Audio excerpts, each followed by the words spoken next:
Hey, how are we doing? It's Justin here, North Arts Bushcrafter, and I'm out with Dan today. Say hi, Dan. Hello. Hey, I met up with Dan and some of his buddies a couple of weeks ago when I was up at Church Farm at the Lee Bennett prepper meet, and we found out that Dan just lives literally a mile and a half down the road from me. Round the corner. That's it. It's on the other side, mate. Just turn it right down, other way from you, mate. That's it. So yeah, Dan, we've sort of stayed in contact. Dan's just recently, not too long moved to Stevenage, and messaged yesterday, said, "Are you free?" So yeah, I was like, "Yes, I'm free."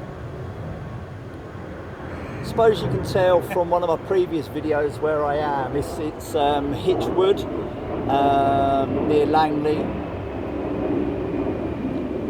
a couple of miles outside of Hitchin, but it's on the direct flight line from Luton Airport, which is over that way. It's about 3.5 miles away.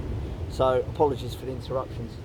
So yeah, I've brought Dan over here specifically just to show him this wood, which is brilliant. It's lovely. It is, it's lovely. And at the end of this little video, I'm going to take Dan to the ruined chapel at Minsden, which is literally about 1.5 miles away. Dan wants to see that for himself, so we've come out. But it's been about 6 weeks since I actually come up into this wood, and as we were walking along, we spotted this camp. Dan's just getting his food on, so let me just show you. So around this area, there's probably about 3, maybe 4, just little wood dens. There's one there, there's another one over there, there's another one over there, and there's the old one there.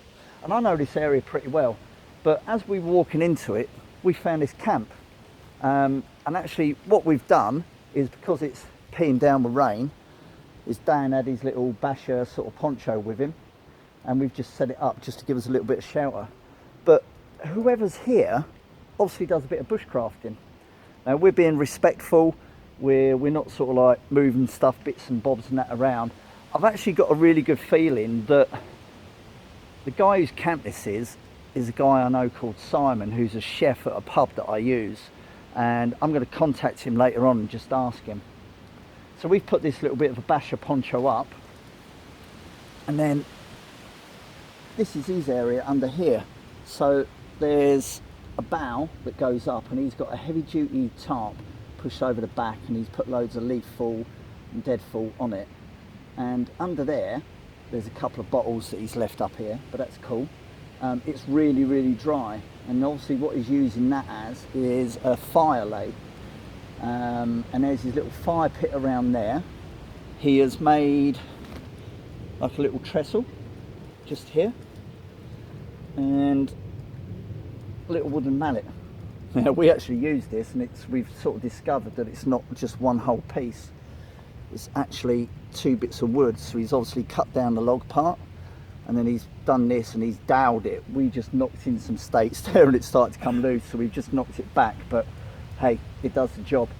So yeah, he's got this little wooden trestle table here, and then up over here, it's obviously his little prep area. And these 2 bowls, we actually noticed these bowls, they were turned up like this. There, and that's actually what we noticed from way over that way. So we walked up and we've come out and we've checked it out. But he's actually, look, these bowls, if you can just see, fit in here where he does his little water prep and food prep.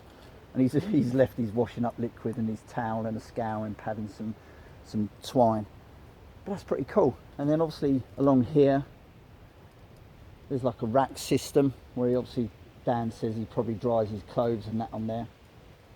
And he's obviously got like a hook bale with a notch on for over his fire. So yeah, if it is Simon, which I think it is, it's pretty cool. We're going to leave it as is. We're just having a little bit of a brew, and yeah, I'm going to pop you on pause. So yeah, this is Dan. I've not really got round to like being able to like link and things like that. So Dan's from the survival management group. When I do the caption underneath, I'll mention that again. Dan's just setting up his YouTube channel. Go over, give the guy a subscribe, and the Survival Management Group. Okay, I'll mention it again. Go over, check out his channel, give it a subscribe, give it a like, and leave a comment, mate. Thanks for bringing me out, mate. Really it's cool. So we're just having a little bit of a mooch and that now. So we're just having a brew. We're gonna have a bite to eat. I'll bring you back in. Cheers.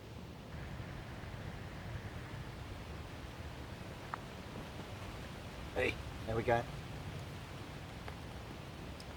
My food's just bubbling away.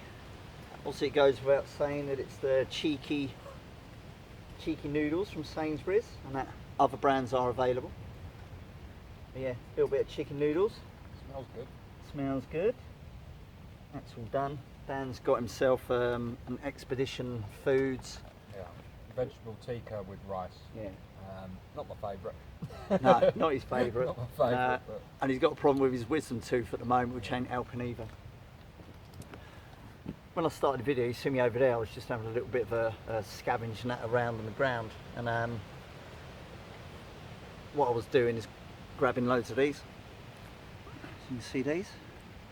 So these are the catkins off the trees around here. I mean, in this area, you've seen in other videos, I mean, at the moment it's a massive blanket carpet of ferns now around, and that's actually really handy because that's kind of like disguising where we are. But the trees predominantly around here, in this particular bit, we've got some sessile or peduncular oak, and there's beech, and we've got some chestnut trees, and there's loads of these catkins down on the ground. There's a massive blanket on the ground. These are pretty fresh ones. So I've got these, and what I'm actually going to do is I'm going to take a load of these out. I've got a big pile here. I'm going to take a load of these out, just dry them out a little bit more, and these make an absolutely brilliant little sauce for like natural fire lighting, because they really sort of fluff up, and that's quite fibrous. So I'm going to gather a load of these. So I've got my foraging pouch. I might actually get quite a lot, because they're literally just going to go to ground on here. Dry these out in the airing cupboard for a week or so. They'll really dry out. I'll rough them up, and it's a brilliant sauce to have. There's another bit in the possibles pouch, or my firelighting kindling pouch. So yeah, going to gather a load of these up. Always looking, whenever I go out, say like here, there's not much silver birch. There are the odd one or two scattered about, but I'm going to use these catkins. Let's say normally if I'm out somewhere else, I'm always having a look around to see what there is in terms of the native wood species. So when I'm up at the RSPB lodge, I gather a lot of silver birch bark from the fallen trees. I'll try and get some birch polypore. There is actually some bracket fungus in that here, but I'm not taking any of that at the moment. So yeah, it's always good when I'm looking about just to forage, see what natural resources I can make use of. So I think that's probably about it for me on this video today. So this is more about just taking Dan out and just showing him about. So thanks for watching, stay tuned, don't forget, and check out Dan's group. It's also on Facebook, Survival Management Group, and on Instagram. But yeah, check out his YouTube, and catch up on the next episode. See you soon. Thanks guys.